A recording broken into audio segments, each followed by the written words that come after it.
नमस्कार, मैं हूँ आपका दोस्त Kennocha Daimari। दिनैहाय आं आंनि लोगो लाहानि न'आव थांगासिनो दङ। मा जाहोननि थाखाय आं थांदों दाहाय मिथिगोन। थ' आंनि भिडिअखौ स्टार्ट खालामसै थौदो। लोगोफोर दायो जों थांगासिनो स्कुटि गाखोहैनोसै।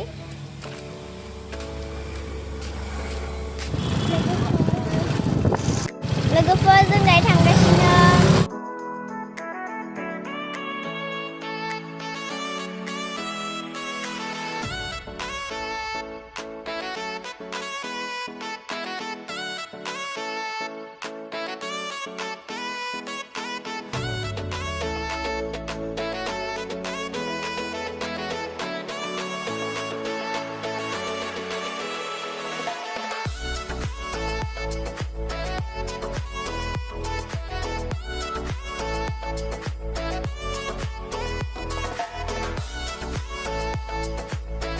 लोगोफोर आं दायो लोगोनो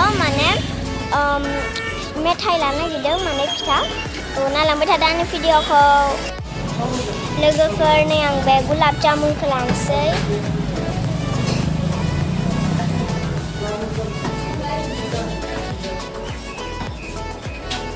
लोगोफोर आं पट मोनफैबाय आरो न'आबो बारा गैला सहैथारसिगोन।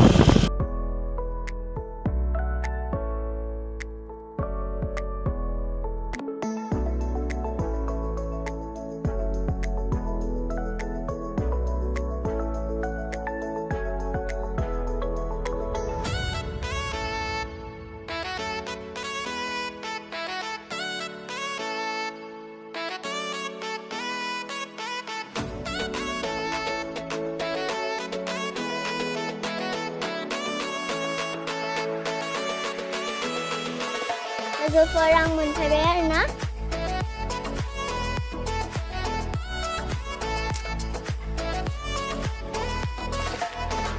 नै बेनो लोगो लाहानि न' आरोना।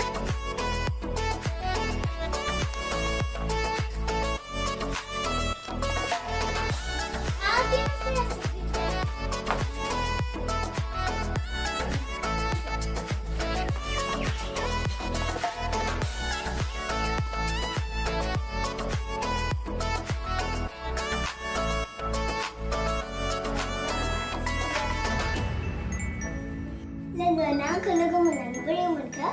जोबोद मोजां मोनबाय आरो नोंलाय? आंबो जोबोद मोजां मोनबाय। लोगोफोर नै जोङो थालिर जानोसै।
बिनिफ्राय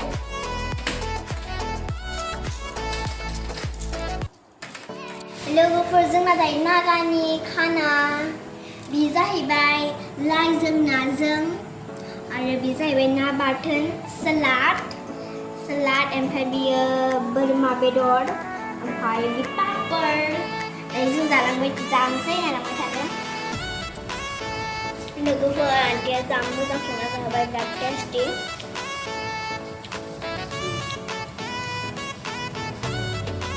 लोगोफोर नोंसोरबो जानोबा लुबैयो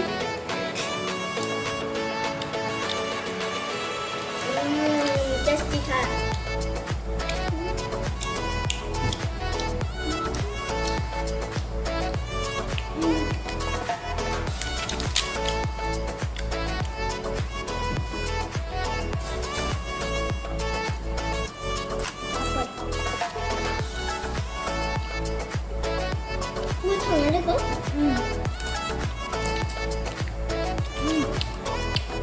고야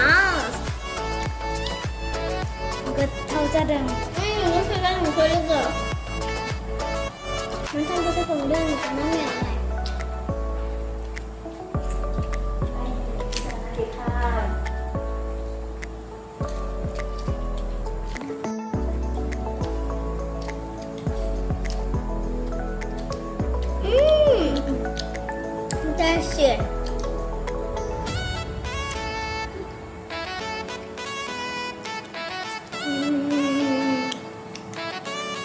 tasty था लोगोफोर आङो दोहैहाय बुंदोंमोन ना आं मा जाहोननि थाखाय बेयाव फैदों आं दायो खिन्थानोसै जिहेतु आंखौ बाबाया नेवसिनानै थांदों थ' बेयाव मामिदा आंजों बेयाव खामानि मावनो थाफायदोंमोन आरोना थ' बिस्रा बिमाया बिस्रा आन्टिया आंखौ गोबां हेल्प खालामदों आरो आंनि स्कुल फिस एडमिसनखौ होना होदों थ' बेयावनो बिखौ खालामना होदों आन्टिया आंनो हेल्प आरो थेंक इउ स' माच आंनि गोसो गोरबोनिफ्राय आन्टि थेंक इउ स' माच आरो आन्जलिखौबो आंनि लोगोखौबो थेंक इउ स' माच इउ वेलकाम एन्ड बिहाबो इउटुब चेनेल दङ थ' नोङो नोंनि इउटुब चेनेलखौ बुंना लादो लोगो खुलुमबाय केन'चाया जाहानाव आलासि जाफैदों आरो आं जोबोद गोजोननाय मोनबाय बे जाहानाव आलासि जाफैनायखाय आरो आं केन'चा बायदि बांद्राय स्मार्टबो रायलायनो हाया अब्लाबो आं कसिस खालामगोन केन'चा बायदि रायलायनो हानाय आरो आंबो मोनसे गोदान इउटुब चेनेल खुलिदों नोंथांमोना नायनो हागोन आंनि इउटुब चेनेलनि नामानो जाहैबाय आन्जलि मोसाहारि ब्लग आरो लोगो नों नोंनि इउटुब चेनेलनि नोंनि नाम स्पेलिंखौ बुंना लादो ANJALI अंजलि मोसाहारि